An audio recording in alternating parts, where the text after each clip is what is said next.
What up, YouTube? It's your girl Sheridan S. Davis, and I'm back with another video. I'm your favorite church girl influencer, in case you ain't know it, and we are about to review Insecure Season 5, Episode 1. Let's go. Okay, so boom. Not only are we reviewing Insecure, but baby, this is a mukbang, okay? Or is it mukbang? I think it's mukbang. Anyway, I'm about to eat some pasta for lunch from Red Lobster. This video is sponsored by Red Lobster. It's not. I'm not at the point yet for sponsors, but they're coming. I'm gonna keep saying that until I have them. Look at this good pasta with my cheddar bay biscuits. It's a lobster pasta. I'm gonna put the name up. Look, cheddar bay biscuits are the bomb. And this one girl was on social media talking about cheddar bay biscuits ain't even that good. I unfollow her because she's the devil's grandniece and can't nobody tell me no different. The enemy working through her, and I don't have time for it. She's just very negative. These biscuits are the bomb, period. So anyway, let's get into the episode. So, alright, getting into it. Okay. Tiffany, Derek, and Kelly, and if y'all see me look down, I'm looking at my notes. Tiffany, Derek, and Kelly are in the car. We start off with them in the car, heading to what we don't know yet is their class reunion at Stanford. Kelly is scrolling on Instagram, just all that. And they like, girl, if you're going to be in the car with us and you're laughing, you're going to tell us what you're laughing about. And I hate when people do that. If you're going to react, you need to share what's going on your timeline, boo. Okay. So they start talking about Molly's Instagram and how sis is all on there sharing inspirational quotes and acting like a black person on social media. You know how like when we be going through stuff, we gotta have quotes and it's very somber. So Molly's acting like she okay, but her social media is saying something else. Okay, so then we see Issa. And Issa is getting out of baggage claim, heading for a car. And I'm thinking, ooh, Issa got Uber Black. But no, we later find out that she got flued out by the university. Anyway, she goes to the car and gets in the wrong car. And that has happened to me before. Not that I've gotten in, but I've gone to a car that looked like our car. And there was somebody else in the front seat. And I was like, ooh, I'm sorry. It's happened. Has it happened to you? So the gang all meets up. And everybody's looking good. Issa and Molly are actually twinning. Go figure. And honey, we find out that Issa has not committed the name of her project or her business to memory. So that tells me you might not have should have been on that panel. Love you, Issa, but girl, you don't know the name. So everybody's getting registration badges from the registrar or whoever. Their little name tags or whatever, and Kelly does not have one. Kelly girl ain't got one. Why? Because they think that this girl is DOA and I am weak. When I tell you, I would have cried.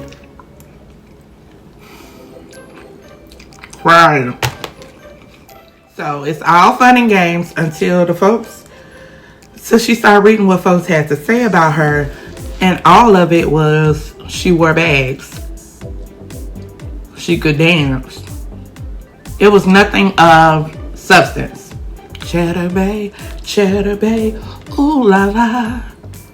Anyway, so Issa does this panel. When she does it, Sister Girl basically realizes that she doesn't have it all together like everybody else on this panel does.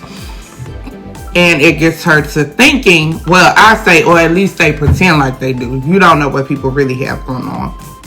And so I identify so much with both Issa and Molly in this episode and also in the series. And actually Kelly too. You know, I've accomplished a lot of things, but there's so much more that I want to accomplish. Like Molly, I want to have the family piece. You know, I want to have children. I am 30 years old, and while that's not old, I don't want to be 40 with little kids. So that's never the vision I have for myself. And so the idea of wasting time Yes, it's in the back of my head. So I understood this whole episode on Issa's side, Molly's side, and Kelly's side. It can be a whole lot. Have I wasted my time? Am I doing the right things? You never know when God is gonna punch your button. Like when your time is up. So am I optimizing my time? Am I doing the right things? Am I going the right places? Am I on track with the plan of God and with my plan for my life? These are real thoughts. Like when God punches my card, am I gonna be proud of the stuff I've done? Is God gonna be proud? Or am I gonna realize I only did 1/8 of what I could have done? Like, real, true thoughts. Anyway, Miley finds out that this guy she used to, somebody knocking her boots with, has recently gotten a divorce, and everybody let her know so that they can reconvene. And to me, it would be an immediate no after hearing that he just got divorced, because it sounds like walking drama and trauma. Nope.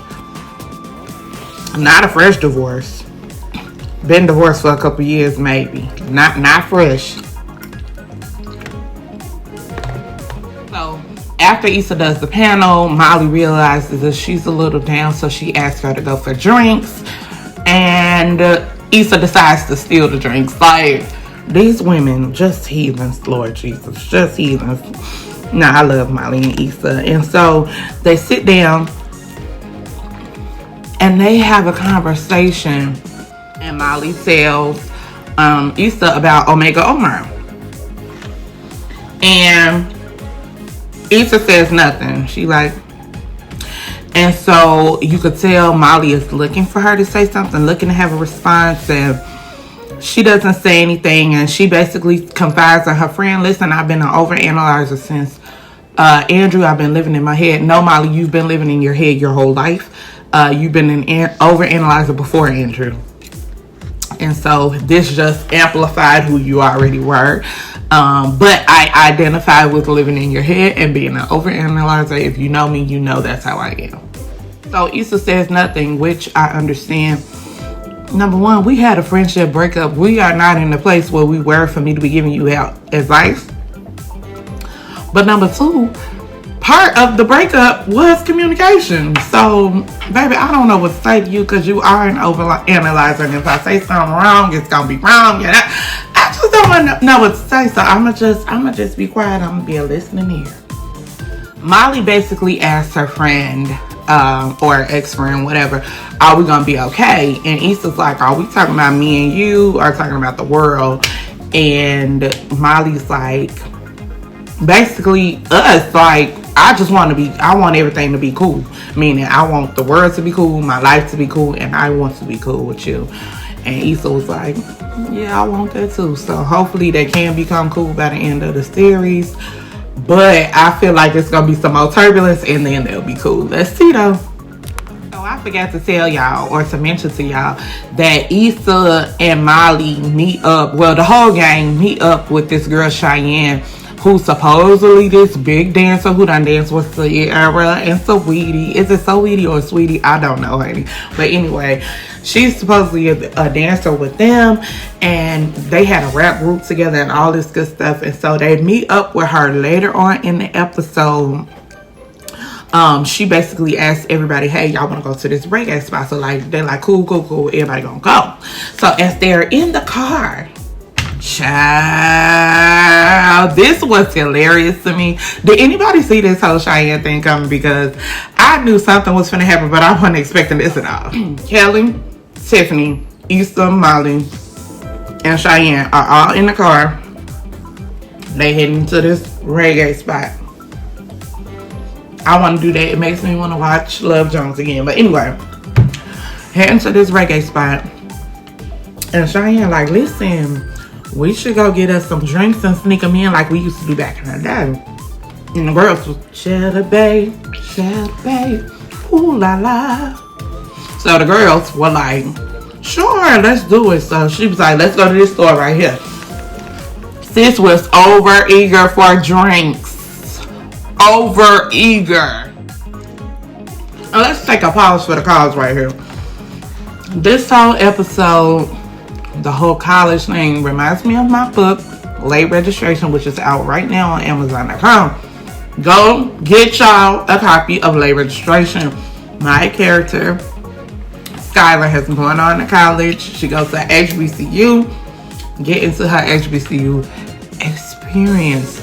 Go ahead, check it out. So the girls go into the liquor store, come out with their bags and they yeah, girl, back in the day, blah blah blah.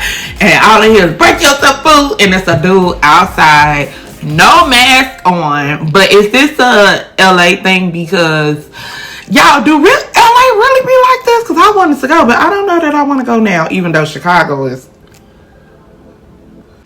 He like, break yourself food, and they like, you can have anything you want. Here. But I noticed Cheyenne ain't giving up nothing, and she just real, oh my God. And he like, shut up. So finally he like, really, Shy? And they like, Shy, baby, he knows her, and not only does he know her, she like, oh, well, child, just so y'all know, I'm with him, we robbing y'all, give up your stuff, let me get them shoes up out of you, Molly, because Molly had on some designer shoes. This girl, Issa, took her shoe off when the robber says, Cheyenne said, let me get them shoes up out you. Issa take her shoe off too, and that girl was like, nah, we good. I hollered out loud. Not they didn't want your Payless shoes, girl. Honey. Woo! So back in the car, we see Kelly telling Tiffany like, when I do that though, I'ma haunt you. And Tiffany was like, why? What'd I do? Because everybody takes her for a joke and you allow it to happen. And Tiffany told her straight up, not enough. And while I don't subscribe to this haunting stuff, I do think that Tiffany is very self-absorbed, and I actually like her character. But I like her because she's self-absorbed. She's really funny and very smart but airy at the same time. And I don't know. I don't know that I could be friends with a Tiffany. I don't know. I think I have, and then we're no longer friends. So Issa and Molly come back into the car, and Tiffany and Kelly are like, girl, where the bags at? And Molly, where your shoes at? And these two dingbats are cackling about being robbed. See, I would have called the police. I got your phone up and everything. 911. This girl Cheyenne robbed me. Her number is 630 blah blah blah blah blah. Yes, I'm a cop caller. Yes, I would have called on her.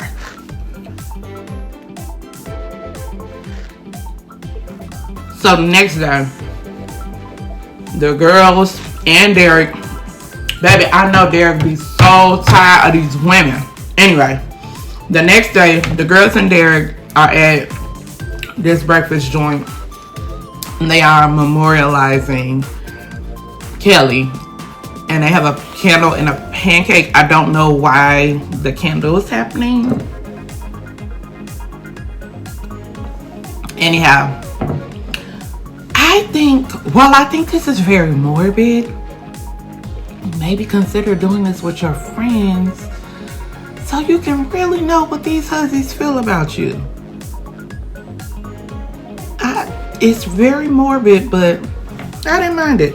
The candle was weird for me, but I didn't mind it. So they're at the breakfast joint, and they're basically making Tiffany feel like more than a joke. And that was really good. Derek hates these women, and I know he be tired of being the only man. I know Derek wishes he could go back to season 1 where they had men that could join them, because he's tired of these hussies here. So as they're dining, a man comes in and he's like, Molly, Omari the Omega is looking for you. And she like, oh, for real? And as they're leaving, she asks Issa like, girl, so what you think about Omari? And Issa like, you want me to share my opinion? And so she like, yeah, girl. Well, Issa told her the truth. Listen, you didn't even really like him like that in college. Y'all was just... And and you weren't pressed then, so don't be pressed now. You not being pressed and you doing you was what I admired about you. I loved it about you so much. Like, why would you like put that much focus on him? And Molly tells her the honest to God truth is, when I was 19, 20, 21, 22, it felt like I had all the time in the world. And now I'm in my 30s.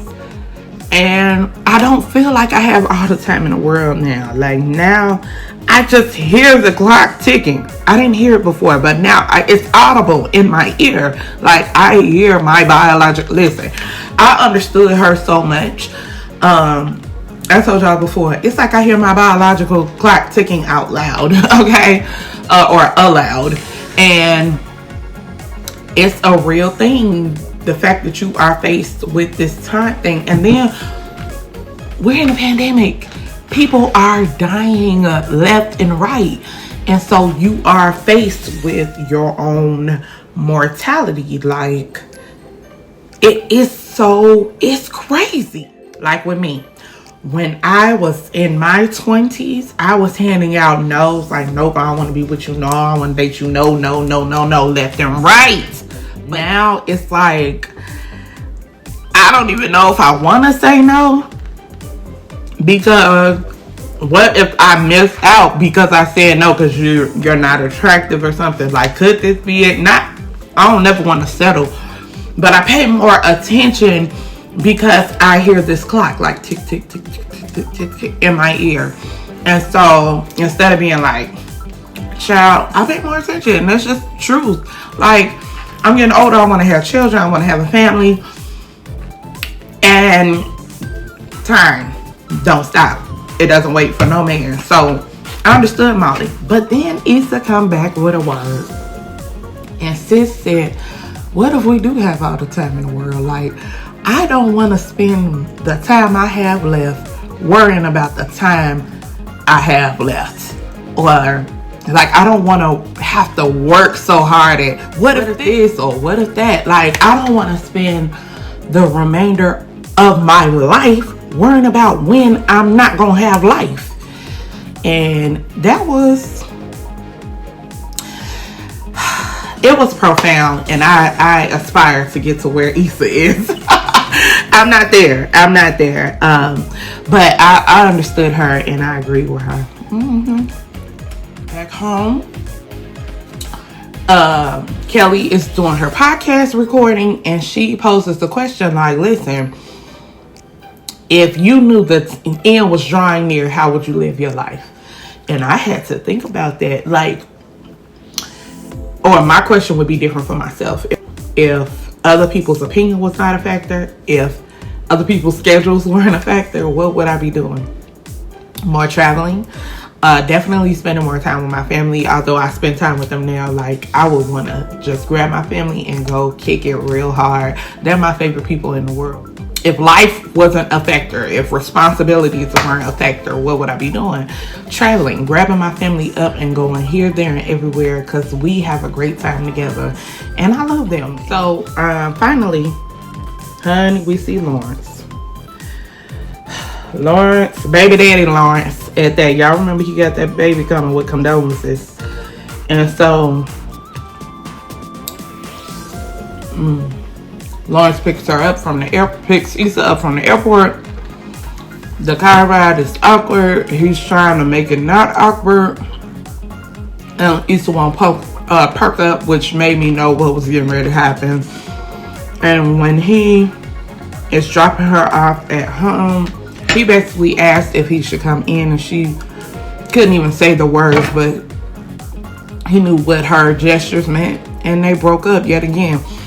Lawrence, as this topic of time comes up, Lawrence is her past, and he got this kid coming with condolences. Do you want to spend your life somebody's stepmom? Issa can barely take care of herself, honey. Looking at Lawrence and condolences, have interactions with their child, and you don't have one. Dealing with a man who has a kid on the way, that is a lot. And so Issa washed her hands of that relationship. And, you know, we shall see what happens for the rest of the season. This is the final season of Insecure. And I love this show so much. So I didn't finish my food as I knew I wouldn't. But here we go. I got a biscuit and a half and some pasta left. But I loved it. One day Red Lobster is going to sponsor my content. But until that day, thank you all so much for tuning in. Check out my book, Late Registration, on Amazon.com. Link in the description. And follow me at Miss Sheridan S. Davis on Instagram. Again, I am your favorite church girl influencer. You ain't know it, but I'm telling you right now. And shout out to the chocolate chips. Those are my readers. Y'all are my best friends. Hey, y'all. Make sure y'all go and become a chocolate chip by reading my last book, Late Registration. Love y'all. Bye.